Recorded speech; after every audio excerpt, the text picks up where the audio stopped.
Dans ce premier épisode, nous vous invitons à découvrir le mondial La Marseillaise. Le plus grand concours du monde est né d'une idée géniale de Paul Ricard.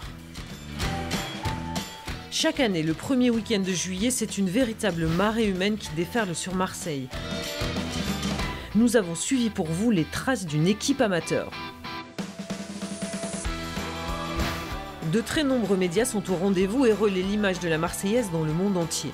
Adulé par des milliers de boulistes, le mondial porte bien son nom.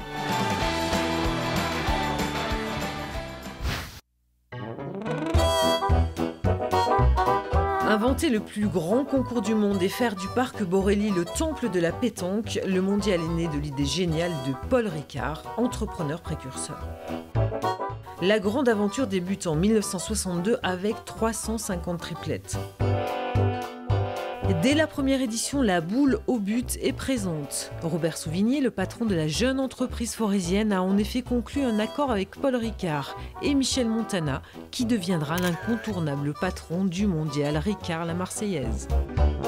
La société au but, c'est un moment historique pour moi, puisque c'est eux qui ont commencé à être sponsors avec nous, mais dès le début, Et on ne s'est jamais quitté. Et cette fidélité continue également cette année d'une façon normale, comme nous avons de la fidélité avec les sponsors. Mais là, c'est une façon nette et claire. La seule marque aux boules au monde qui vient, et depuis toujours, depuis plus de 50 ans quand même, c'est la boule au but. Le concours, lui, prend son rythme et franchit toutes les limites. 1000, 2000, 3000, jusqu'à 4000 équipes. Le trophée des artistes voit le jour en 1973 et les people des boules à Borély taquinaient la boule. Jeune, féminine, le mondial La Marseillaise a depuis élargi son offre et son attractivité. Mais rejoindre le carré magique du Vieux-Port reste une rareté, un privilège, comme seule peut l'être une victoire à la Marseillaise. Gagner la Marseillaise, c'est quelque chose de magique, tout simplement parce que c'est le plus grand tournoi du monde. C'est le plus beau à gagner et lorsqu'on est un joueur de pétanque, déjà, ne serait-ce que d'y participer, c'est important. Et le fait d'être un champion et de ne pas avoir par exemple une Marseillaise à son palmarès, il manque quelque chose. Voilà, il y a des compétitions très importantes. C'est l'équivalent d'un championnat de France, d'un championnat du monde, voire peut-être même plus. Il est 7 h du matin, les grilles de Borély s'ouvrent, libérant une marée humaine sur Marseille. Ils sont des milliers de postulants pétanqueurs, dont certains découvrent pour la première fois le plus grand concours du monde. J'ai vu qu'il y avait un concours au but. Après, j'ai regardé un petit peu le règlement et je me suis dit pourquoi pas tenter l'expérience. Puis voilà, après on a fait une photo tous les trois et puis on a été sélectionnés.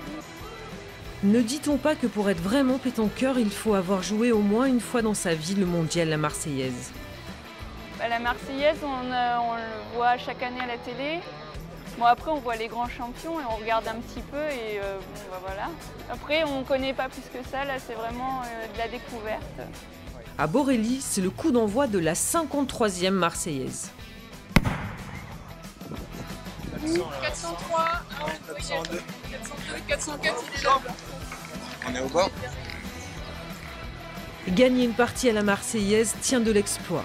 Surtout quand tu te dis que 2200 triplettes, 6600 joueurs vont être effacés du graphique dès le premier tour.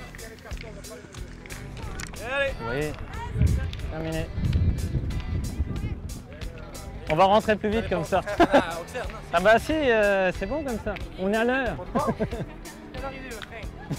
13 à 6, on s'est loupé un petit peu au tout début, on a pris 5 points d'un coup. Ça nous a coûté très cher. Donc bon, c'est comme ça, hein. On a quand même mis des points. On a fait des bonnes parties quand même. Alors pour au but, la Marseillaise est un passage obligé. C'est-à-dire que c'est une manifestation qui rassemble entre 12 000 et 15 000 joueurs. Et cette manifestation nous donne une vraie légitimité de comprendre un petit peu qui vient à la pétanque, qui s'intéresse. Nous, on aime que en fait, la jeunesse vienne à la pétanque. C'est important pour nous, c'est la survie de notre entreprise.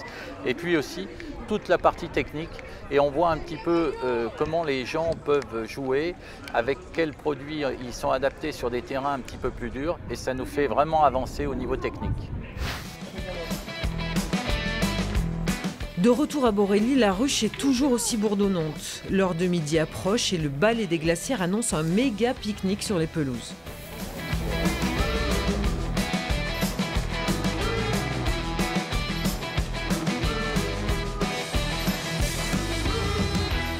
Pour les pros, en revanche, l'heure est à la concentration. En réalité, on prend toutes les parties comme elles viennent puisque justement les terrains sont compliqués pour nous. Donc ici, il faut s'adapter. Souvent dans le parc, on a du mal. On a du mal à passer les premiers jours. Donc voilà, contre une équipe de notre niveau, on a à peu près le même style de jeu, donc on arrive à rivaliser plus facilement. Mais contre des petites parties, on fait quand même attention.